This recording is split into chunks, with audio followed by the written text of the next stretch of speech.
Reading from the Bhagavad Gita as it is, chapter 18, text 69. Na cha tasman manusyesu kaschin me priya kritamaha bhavita na cha me tasmad anya priya taro bhuvi.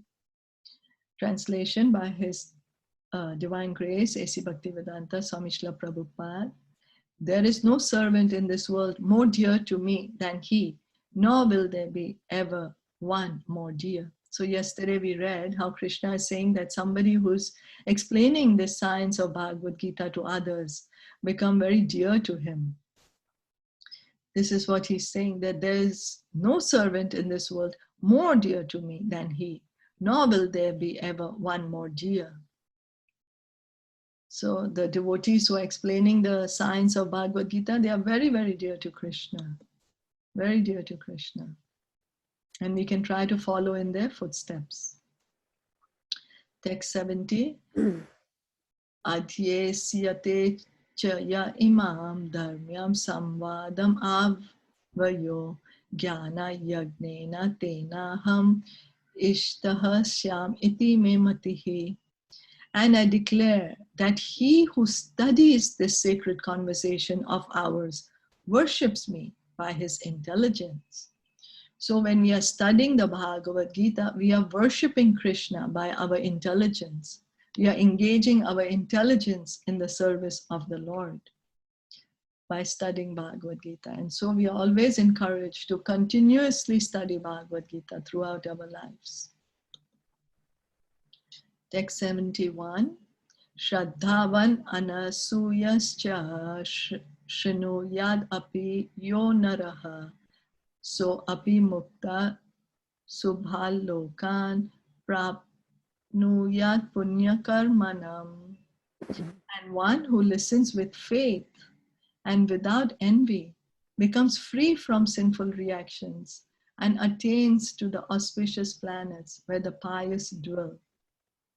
The 67th verse of this chapter, the Lord explicitly forbade the Gita's being spoken to those who are envious of the Lord. In other words, Bhagavad Gita is for the devotees only. But it so happens that sometimes a devotee of the Lord will hold open class. And in that class, not all the students are expected to be devotees. Why do such persons hold open class? It is explained here that although not everyone is a devotee, still there are many men who are not envious of Krishna. They have faith in him as the Supreme Personality of Godhead.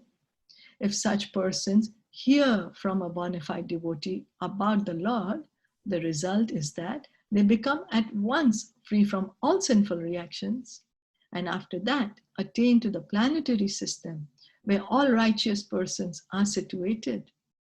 Therefore, simply by hearing Bhagavad Gita, even a person who does not try to be a pure devotee attains the result of righteous activities. Thus, a pure devotee of the Lord gives everyone a chance to become free from all sinful reactions and to become a devotee of the Lord. So Prabhupada is saying that Krishna said that don't speak about Bhagavad Gita to somebody who's envious. Why does Krishna says don't speak to the envious? Is because they won't be able to understand it. The envy is so strong. Like we just read that Shishupal, his envy was so much. He was just unable to accept Krishna as the Supreme Lord. He didn't want to. If the sun is out and we purposely close the curtains and say it's dark, then what can anybody help us with, How can anybody help us? If we are pretending to sleep, somebody's trying to wake up, but we don't want to wake up, then how can that person wake us up? Because we are pretending to sleep. So if somebody who's envious of Krishna, who really doesn't want to understand about Krishna, then what can we do? But a devotee holds open class. Prabhupada used to hold open class of Bhagavad Gita. It was not spoken in public, in private, or only you can come in and hear. No, Krishna himself is also speaking Bhagavad Gita and openly for everyone to hear, because not everyone is envious of Krishna. There are many who are neutral and who like to hear about Krishna. They understand Krishna as the Supreme Lord. They may not yet be pure devotees, but they accept, yes, Krishna is the Supreme Lord. And for such persons, simply by hearing the Bhagavad Gita, all the sinful reactions, they go away. They go away. And then he gets the, Prabhupada is saying, he attains the result of righteous activities. And so a pure devotee of the Lord, he gives everyone a chance. A pure devotee of the Lord wants to see everyone become a devotee. And that's the reason they say, okay, first you say Hare Krishna, you do Kirtan, and then you hear Bhagavad Gita. You know, in that, we are already beginning our service. So it gets easier to understand the message of the Bhagavad Gita. That's why Prabhupada would stress so much on Kirtan. With Kirtan, our envy of Krishna gets reduced a lot. And Chaitanya Mahaprabhu, he said, do Sankirtan. Chant the holy name of the Lord on the streets. Give everyone a chance to hear. Because how many people can come into our space to hear, you know? But if you go out in the street and shout, so even if somebody's just passing by, they'll just hear Hare Krishna. And so begins their devotional service. Generally, those who are free from sinful reactions, those who are righteous, very easily take to Krishna consciousness. The words Punya Karmanam is very significant here.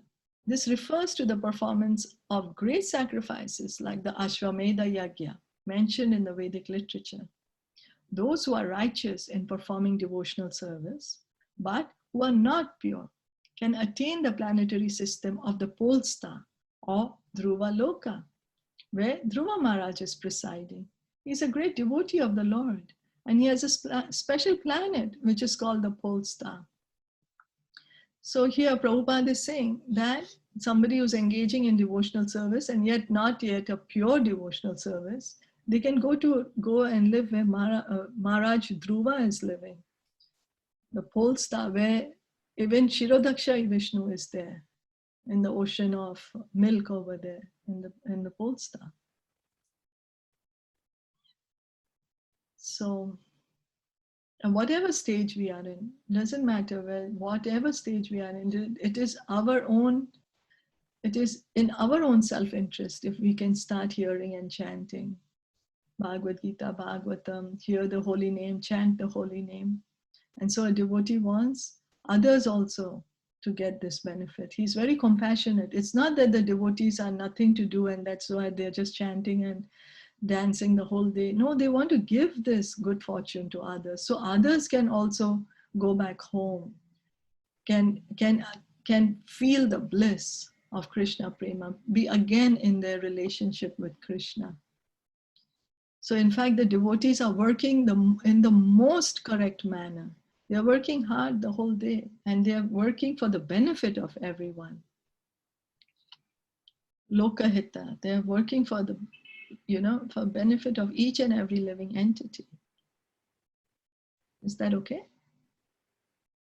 Yeah. We'll stop here for today. Bhagavad Gita ki jai, Srila Prabhupada ki jai, Gaura Premanande, Hari Hari Bol, Hare Krishna. Thank you so much for joining in today morning.